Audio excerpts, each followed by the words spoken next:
آپ نے سنا ہوگا حضور نے سورہ رحمان کے بارے میں فرمایا ہے، سورۃ الرحمن عروس القرآن، یہ سورہ رحمان جو ہے یہ قرآن کی دلہن ہے۔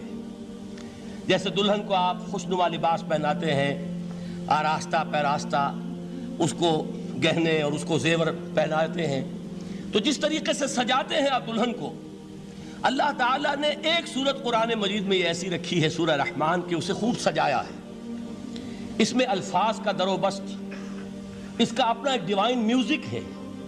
وہ تو اللہ تعالیٰ قراء جو ہے، خاص طور پر مصر کے قراء، اللہ تعالیٰ ان پر رحمت نازل فرمائے، ان کی خطاؤں سے درگزر کرے۔ جس طرح قرآن کے انٹرنسک میوزک کو انہوں نے واضح کیا ہے۔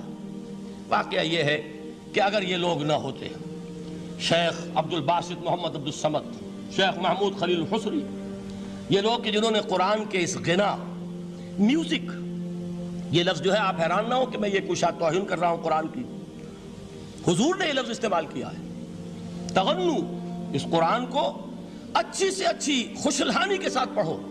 من لم یتغن بالقرآن فلیس منا، جو قرآن کو بہتر سے بہتر انداز میں، اچھی سے اچھی آواز میں، خوشلحانی کے ساتھ پڑھنے کی کوشش نہیں کرتا، وہ ہم میں سے نہیں ہے۔ بلکہ ایک مرتبہ حضور رات کے وقت آپ گشت پر تھے اپنے ساتھیوں کے حالات معلوم کرنے کے لیے۔ حضرت ابو موسیٰ اشعری رضی اللہ تعالیٰ عنہ ایک صحابی ہیں، ان کے گھر کے پاس سے گزر ہوا، وہ رات کو تہجد پڑھ رہے تھے، کھڑے ہوئے کیف کے عالم میں قرآن تلاوت کر رہے ہیں۔ حضور کو بہت پسند آئی ان کی قرات، کافی دیر تک وہاں کھڑے سنتے رہے۔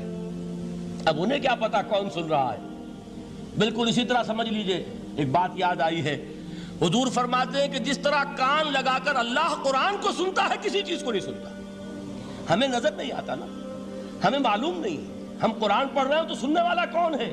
سب سے زیادہ کان لگا کر خود اللہ۔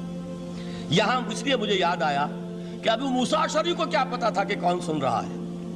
وہ اپنی کیفیت میں نماز میں تہجد میں قرآن کی تلاوت کر رہے تھے، اور ظاہر بات ہے ان کے گھر ایکڑوں میں بنے ہوئے نہیں تھے، ایک ایک کمرہ، ایک ایک کوئی حجرہ، ایسے ہی تو گھر تھے نا صحابہ کے۔ لہذا حضور پاس سے گزرے، آواز آئی، کافی دیر سنتے رہے۔ اس کے بعد آپ تشریف لے گئے، صبح فجر میں ملاقات ہوئی تو حضور نے تحسین کے انداز میں فرمایا، یا ابا موسیٰ انک قد اوتیت مزمارا من مزامیر آل داؤد، اے ابو موسیٰ تمہیں تو آل داؤد کے سازوں میں سے ایک ساز اللہ نے عطا فرما دیا ہے۔ جس طرح حضرت داؤد، لہن داؤدی مشہور ہے کہ جب وہ پچھلے پہر رات کو حمد کے ترانے الاپتے تھے، قرآن میں ہے کہ پرندے شامل ہو جاتے تھے ساتھ، اور پہاڑ وجد میں آتے تھے، پہاڑ بھی ان کے ساتھ شریک ہوتے تھے۔ تو جس طرح کا اللہ نے ان کو لہن عطا فرمایا تھا، حضور نے تحسین کے انداز میں فرمایا، ہے ابو موسیٰ